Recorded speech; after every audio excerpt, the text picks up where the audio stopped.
त्याग हिंदुस्तान है, शत्रुओं के पक्ष स्थल पर करता नाद हिंदुस्तान है। ये शौर्य है, बलिदान है और ये त्याग हिंदुस्तान है। जय हिंद श्रीमान। मैं रिक्रूटर आरक्षी अखिल प्रताप सिंह, टोली संख्या 5, चेस्ट क्रमांक 129। आज इस सदन पटल पर मैं जो विषय लेकर आया हूँ वह है युवाओं से संबंधित युवा नेतृत्व के विषय में है। युवा नेतृत्व में सतत विकास जो भविष्य के लिए अग्रसित करता है। महोदय, युवा शक्ति जो भविष्य के लिए अग्रसित करता है उसकी परिकल्पना हम उस वट वृक्ष के समान मानते हैं जिसकी जड़ें हमारी पुरातन संस्कृति हो, जिसका तना हो हमारे लोकतांत्रिक मूल्य, जिसकी शाखाएं हो सबका साथ, सबका विकास, सबका विश्वास। युवा शक्ति जिसकी पत्तियां हो, जिसे सींचे हम अपने परिश्रम से और फलस्वरूप प्राप्त हो विकसित विश्व भारत। महोदय, युवाओं की कोई विशेष परिभाषा तो नहीं है, परंतु कुछ परिदृश्य अवश्य मौजूद है। यदि हम युवा शब्द को उल्टा कर दें तो प्राप्त होता है वायु, और वायु अर्थात ऊर्जा। तो जो ऊर्जावान होता है वो युवा होता है, चाहे वह मानसिक हो या शारीरिक हो। युवा वो जो संजीवनी पर्वत उठाने का अदम्य साहस रखता हो। युवा वो जो गोवर्धनधारी बनकर मर्यादा पुरुषोत्तम की रक्षा करे।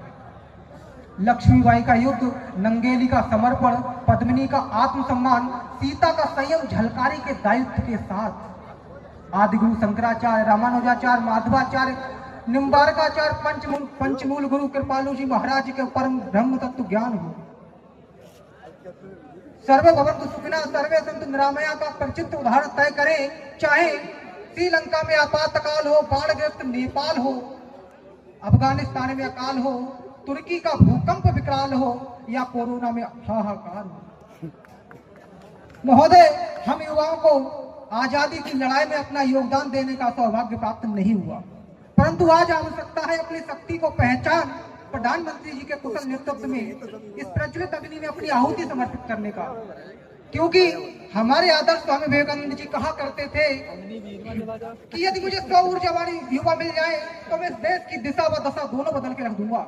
ऐसे में हम युवा 60 करोड़ की संख्या में हैं, हमारे लिए क्या कठिन। बस आवश्यकता है जामवंत रूपी वरिष्ठ जनों की, जो हमसे ये कह सके कि कवन सो काज कठिन जग माही, जो नहीं होत तात तुम पाही। बस आवश्यकता है प्रत्येक युवा को ये जानने की कि वह क्या कर सकता है।